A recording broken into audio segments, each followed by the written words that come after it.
The next graph we'll consider is called a time series graph. The name implies that we're going to be dealing with something in time, and that's absolutely correct. Our data is plotted over some period of time, and this time is always going to be on the x-axis. So we're trying to see how things change in time. So let's do an example. Here we have 7 numbers, and these are going to represent temperatures in some week in February. And now we want to do a time series graph. So we plot our line. We're going to say this week starts on a Monday. So we have Monday, Tuesday, Wednesday, Thursday, Friday, Saturday, and Sunday. I'm going to put these double lines here to indicate that I'm not going to start the graph at 0. Then we'll start it at 30, 35, 40, and 45.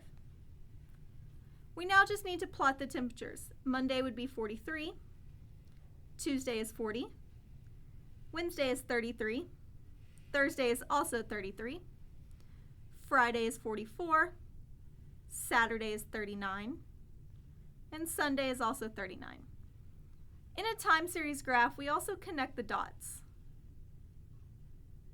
So here's our time series graph for the temperatures over 1 week in the month of February. The next one we'll look at is called a dot plot. And in a dot plot, we display data on a horizontal axis. So instead of using an x and a y axis, we're going to use a single axis and use dots to represent the values. Let's do an example. Here we have a list of numbers, and this time we actually looked at the temperature over the entire month of February. And we want to form a dot plot. So in order to do this, we need our axis. And we'll go ahead and do 25, 30, 35, 40, 45, and 50. Even though our numbers do go up higher than that, we'll stop there for now. And now we just start plotting. We have 43, so that'll be in here. The next one is 40, 33, another 33, so we stack, 44, 39, a second 39, so we will stack, 52 and 39. And I'm going to stop there for now, but you can see how we keep generating this. Every time we have a number, we plot a dot, and if we have multiple ones of that same number, we just stack the dots. The last type of graph we'll look at is called a stem and leaf plot. The stem and leaf plot is going to break numbers into 2 parts, what's called the stem and the leaf, and then it groups these numbers based on their stems. And this is a way to use rank order to arrange data into groups. So we do want to essentially arrange them into ordering.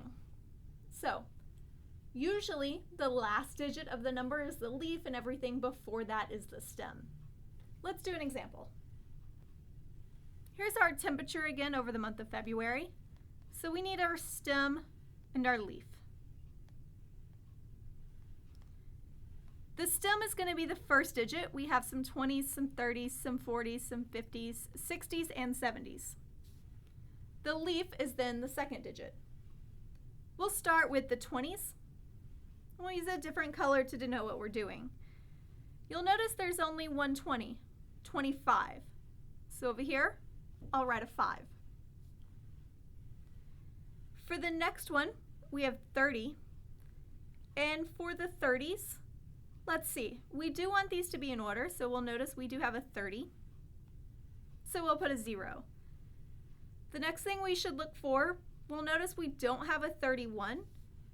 However, we also don't have a 32, but we do have 33s. You'll notice there's 2 33s. So we'll write a 3 twice. We also have two 34s, so I'll write two 4s. We also have two 35s, so two 5s. And then we have three 39s, so we need three 9s. Now let's look at 40. I do have a 40. In fact, I have two of them. We also have 41. Let's see. We then have 43 and 44.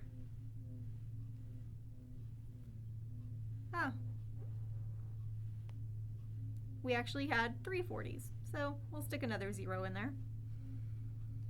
And we also have 48, and then we have two 49s. Next, let's look at the 50s. We don't have any 50s, but we do see the 51 and the 52. And you'll notice we've already used all of these two columns. We have a 55, 56, and 59 left, so we'll have a 5, a 6, and a 9. Finally, we need our 60s. We have a 68 and a 69.